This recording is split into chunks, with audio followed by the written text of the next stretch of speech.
Shalom à tous. Dans le dernier chapitre, nous avions vu qu'Élohim nous a commandé de donner une dîme au sacerdoce en place pour financer son travail. Nous ne pouvons pas utiliser cette première dîme pour nous-mêmes. Mais dans ce chapitre, nous verrons qu'Élohim veut aussi que nous mettions de côté une seconde dîme.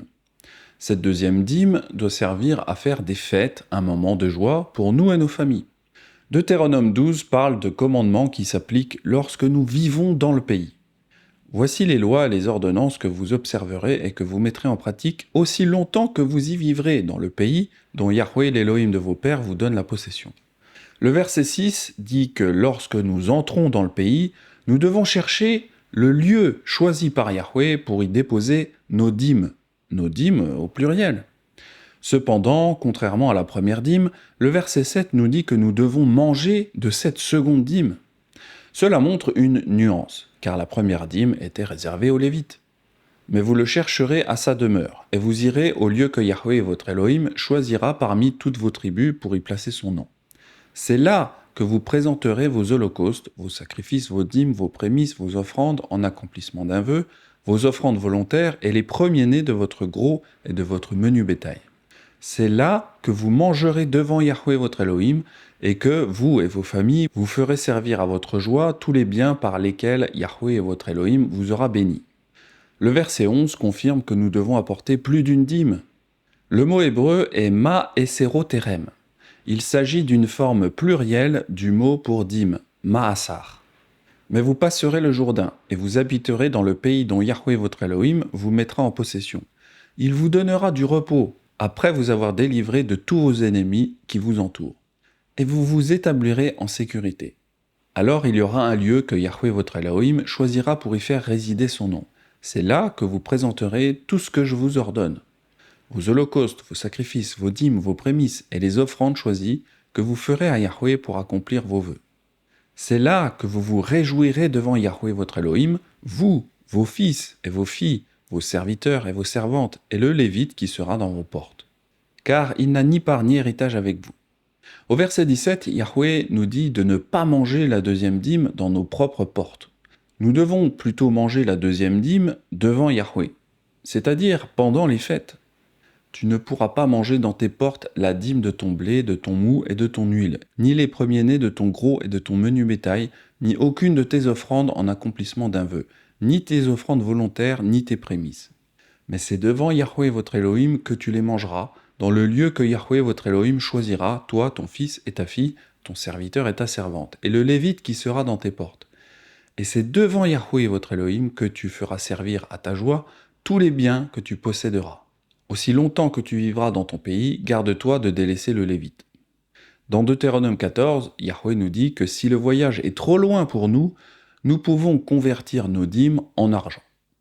Ensuite, lorsque nous arrivons à l'endroit où Yahweh choisit de placer son nom, nous pouvons utiliser ces fonds pour acheter tout ce que notre cœur désire.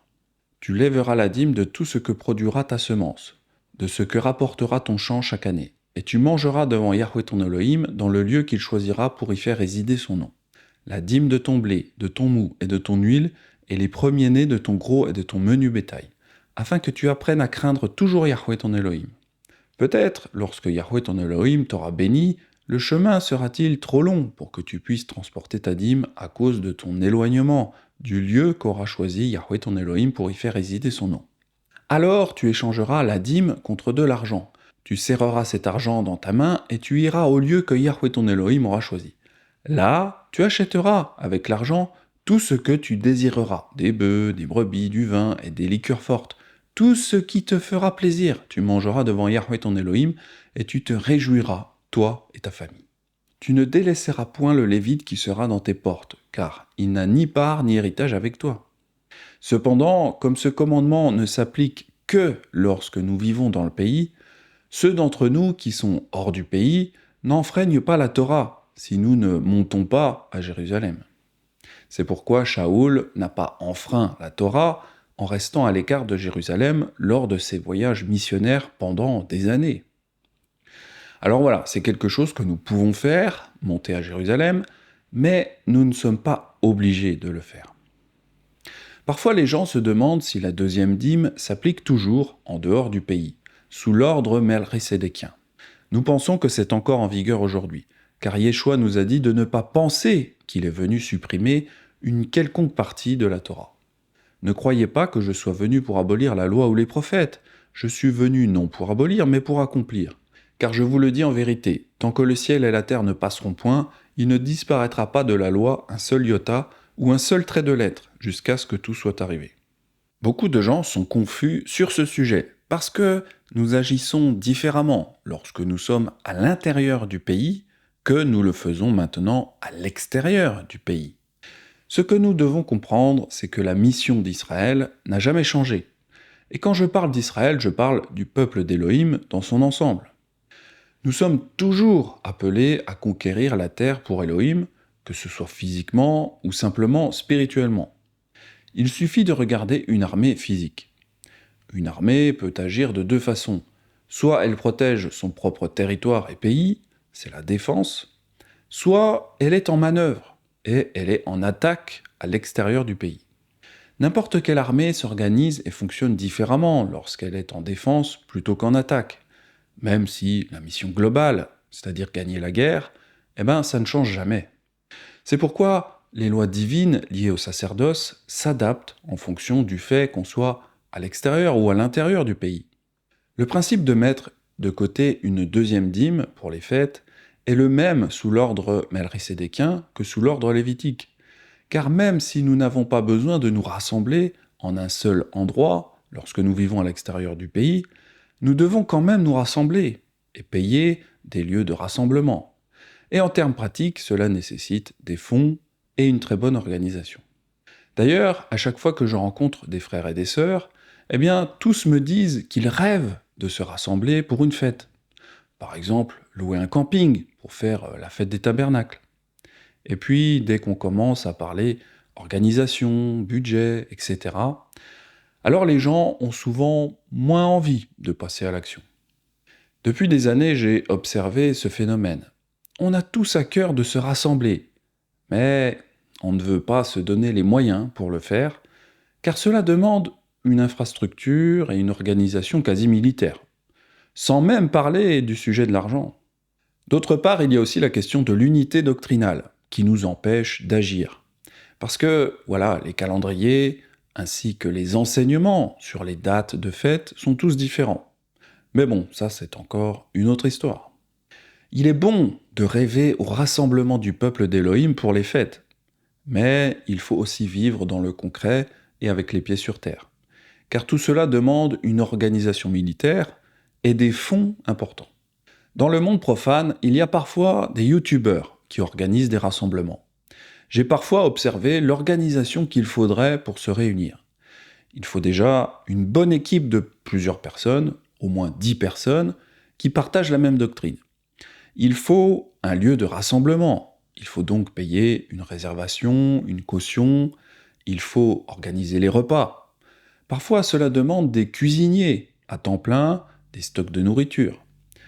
Puis, il y a l'endroit où dorment les gens, l'endroit où ils se lavent, l'endroit où ils se douchent.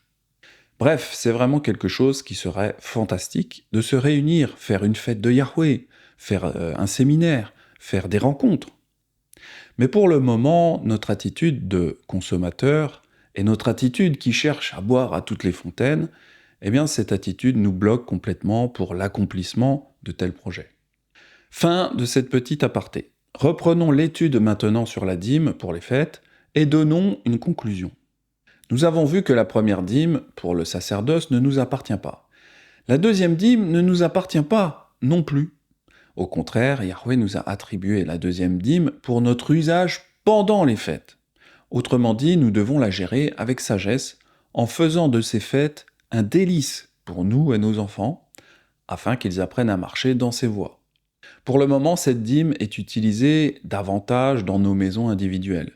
Car comme je l'ai expliqué, les rassemblements intercroyants sont pour le moment difficiles à cause de notre attitude rebelle face à l'autorité doctrinale, et tout cela nous maintient pour le moment dans le désert. La division du corps est un sujet passionnant. J'ai déjà fait plusieurs vidéos.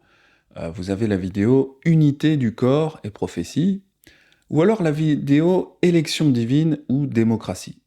Sinon, vous pouvez aussi regarder Marc 16 et Division du corps. Toutes ces vidéos vous aideront à comprendre pourquoi beaucoup de croyants en Yeshua sont actuellement dans le désert spirituel et n'arrivent pas à se rassembler pour honorer les fêtes de Yahweh. Dans la prochaine vidéo de la série Gouvernement de la Torah, nous parlerons de l'aide pour les pauvres. C'était un enseignement de Norman Willis appelé How Yahweh Provides for His Feast. Quant à moi, je vous dis à très vite pour de futurs enseignements nazaréens si Yahweh me le permet. C'était Benjamin, Shalom.